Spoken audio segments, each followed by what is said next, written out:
off the Austin establishment bus.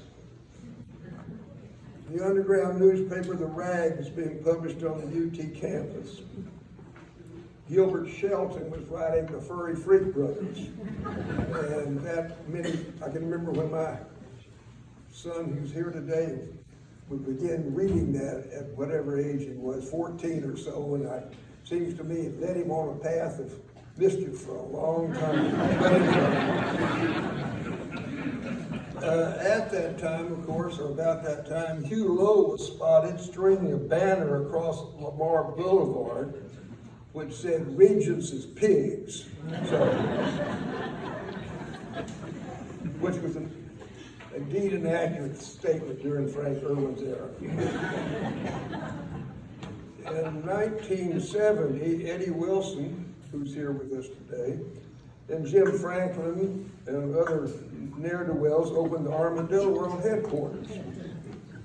In 1971, 18-year-olds got the right to vote. And the recently enfranchised students were engaged in anti-war marches. And later that year, Willie Nelson showed up. But really, nothing is ever the same here again after that. In 1972, Sam Houston Clinton and I bought an old two-story building on 7th and Nueces. Our offices were on the first floor, and we rented the second floor to the Texas Observer and the Texas Civil Liberties Union. We soon had Molly Ivins and Kay Northcott running the Observer, and Molly running at full speed. John Duncan became the director of the Texas Civil Liberties Union. Dorothy was the assistant director, and Mary Keller the chief counsel. And they made the three of them made the Texas Civil Liberties Union a vibrant and effective organization for a long time. These were exciting times for all of us. Sam and I had a multitude of serious lawsuits. We had back-to-back U.S. Supreme Court arguments in 2 TCLU cases. Sam representing anti-war protesters in Killeen, suing the cops there, and I was representing an underground newspaper in Dallas, suing the Dallas police.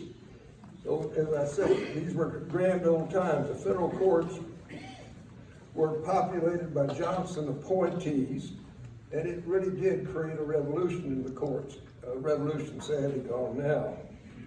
The TCLU was a significant force on many fronts: prison reform, election reform, and First Amendment litigation.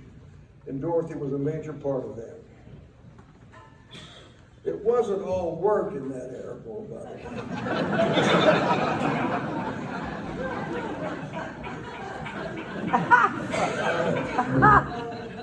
It really wasn't. Fletcher Boone and Jim Smitham took over the Raw Deal after Eddie Wilson got tired of messing with it. And it was a joint over on Sabine just off East 6th. And it became our university club. In order to gain admittance, you had to pass muster with Jim Smitham at the door, because he didn't want anybody in there who didn't pass his chicken litmus test. But, and it was frequented by many Austin luminaries, such as Bud Shrake and Jack Cartwright, and miscellaneous tosspots. By the end of the 70s, the old order governing Austin and Travis County had vanished. Ann was elected county commissioner in 1976, and as a final straw, we went to the Raw Deal to swear her in. So, I mean, things really had changed by then, and I think all for the better, though I'm sure there are those who dissent. 1982 was a banner year. Dorothy married Jan Reed, the love of her life and her Rock of Gibraltar. And that's been a wonderful, inspiring relationship to all of us. That same year, there were astonishing statewide victories of Old Yarborough Democrats. Jim Hightower at Agriculture, Gary Morrow at the GLO, Ann to the Treasury, and Jim Maddox as Attorney General. It really was a shocking time. Sad to say, the current Republican statewide office holders are almost as bad as the old segregationists. So just as I guess several people have said, life has changed. And it's been a miserable change in statewide office. Dorothy went to work for Ann at the Treasury and then followed her to the governor's office to be in charge of criminal justice and prison issues, as you've already heard.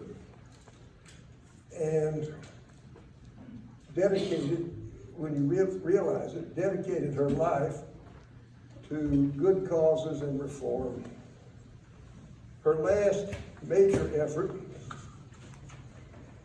first keep in mind that she came from Tyler, Texas, the redneck capital of Texas, which elects the likes of Louis Gohmert to Congress. I mean, this is a miserable damn place. Wayne Justice, of course, was a sitting judge in Tyler, and he was totally ostracized in the community for having ordered desegregation of the Tyler school system. They couldn't even understand that what that got them was Earl Campbell in the high school, in the state high school championship. That never crossed their minds as being a cause and effect. Anyway, after Ann lost the governor's race, Dorothy soon went to work for Elliott Neistat. And she and Judy Dale, Herculean effort, managed to keep Elliott on track and to ensure that he became an effective and well-loved legislator. And I say that it was a Herculean.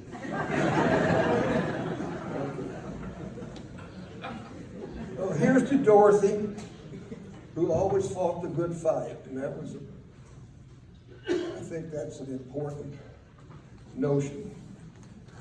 It was a life of public service, and she also lived life at full speed. And here's to Jan and Lila for their love and devotion and support, and bless you all.